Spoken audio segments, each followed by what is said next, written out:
welcome back to the Fire and Water Cooking Channel. I'm Darren, and today I'm just going to do a little review on the Sous Vide pod that I use the most. It's actually the first one I got. I got it for Christmas last year. I did a lot of research before I picked the one that I wanted my wife to buy for me. And I like this Gourmia GSV 140 is what it is. And when I got it, you could actually buy it in multiple colors. They had about 8 different colors, so I got purple because that was my mom's favorite color. So one of the things I like about this unit is the way the screen faces. If you look where the clip is on this, you can actually put this unit to the front of your sous vide container and you'd be looking dead on into the screen. A lot of the other units that are out there, they have the screen that's flipped the other way, so you have to actually put the unit to the back of the container. So you're actually having to look over to it, or you have to put it on the side, or some other way to try to read it right. So that's one of the things I do like about this, but I also like it because it's very simple to use. It has 2 buttons, and one is the power button. You just press it and hold it. It comes on after a couple seconds. And then to set it, it's pretty easy. It's got one set button. It kind of scrolls through all the different settings, and then you adjust with either the wheel on the back here, or you just hit the power button. So it's very easy to use. The only thing that you have to get used to with a unit like this is these pressure buttons. They're very sensitive. Sometimes you can press them both at the same time and it'll switch from Fahrenheit to Celsius, so you just gotta look out for that. But once you figure that out, they're actually pretty easy to use. And that's one of the things I love about it. There's not a whole lot to it. There's no Wi-Fi or Bluetooth or anything else to go wrong with it. It's simply, set it and forget it. This unit's 1200 watts, which is about the top of the power that you can find with any of the units out there. I know the Innova's around 800 or 900 watts at the max. I think the Joule is 1100 watts, and then there's some that are 1000 watts. But 1200 watts is right at the top of the power scale that they go to. And one of the things the more higher watts do is let you heat the water up faster, and also keeps it at the temperature a lot easier, especially if you're using an insulated container like a cooler. You can actually keep your temperature pretty dead on. Now this one does actually fluctuate back and forth a degree when I keep it in this cooler here, or this container here.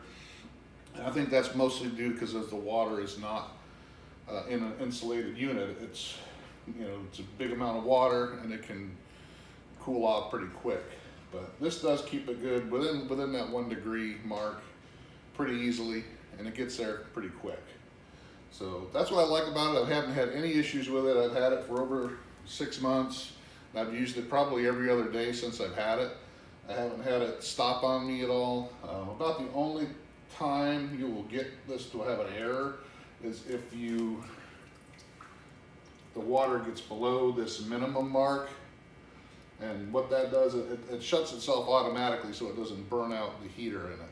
Because the heater is located in the fan, or the propeller is located in the bottom unit here, but it's really protecting the heater. So it's got a sensor in there. Once it senses that water goes below this line, it'll automatically shut off and give you an error reading. And that's just simply so the heating element doesn't burn out.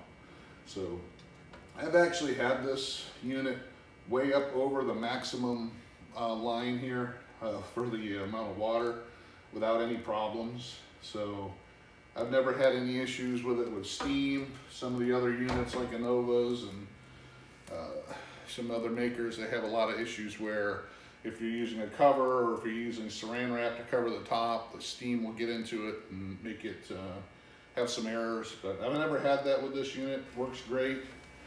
One of the things I do like about this unit, they are pretty inexpensive. I think I got this during probably right before Christmas. It was either a Black Friday sale or something through Kohl's. I think we paid like $65 for it. I think they still sell right now on Amazon for like $79 or so. And then you can find them on lightning deals on Amazon a lot. But like I said, it does pretty well. But one of the things I do like is this little recipe book that came with it. And I don't use the recipes themselves, even though, you know, they got some good recipes in it. But what I found is there's a guide in the back here that actually is pretty accurate with the different meats and cuts of meat and all the different, you know, produce, vegetables, seafood. The time and temperature guide in here is actually very good and very accurate. And one of the guys that runs one of the other sous vide groups on Facebook, Exploring Sous Vide, Jason, actually wrote this for Gourmia.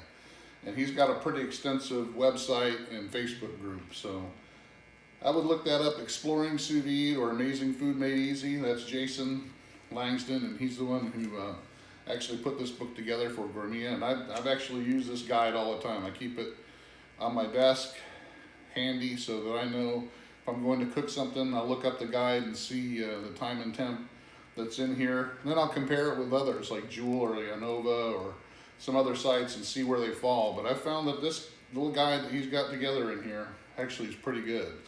So I fully recommend it.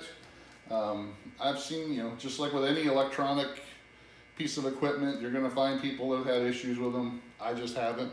I haven't heard of many.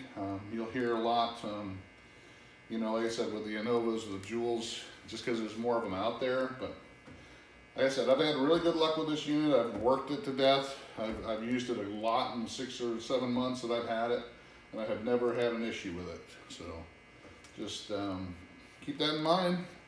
Look at it. Take a look at it online.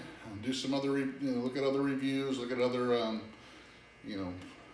other reviews on Amazon or other websites. But I highly recommend it.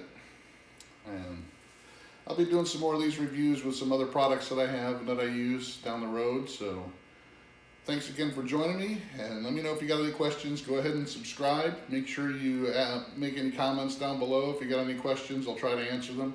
Join us on our Facebook group, Fire and Water Cooking, and our Facebook page, Fire and Water Cooking Channel. And make sure you subscribe and hit the bell for notifications.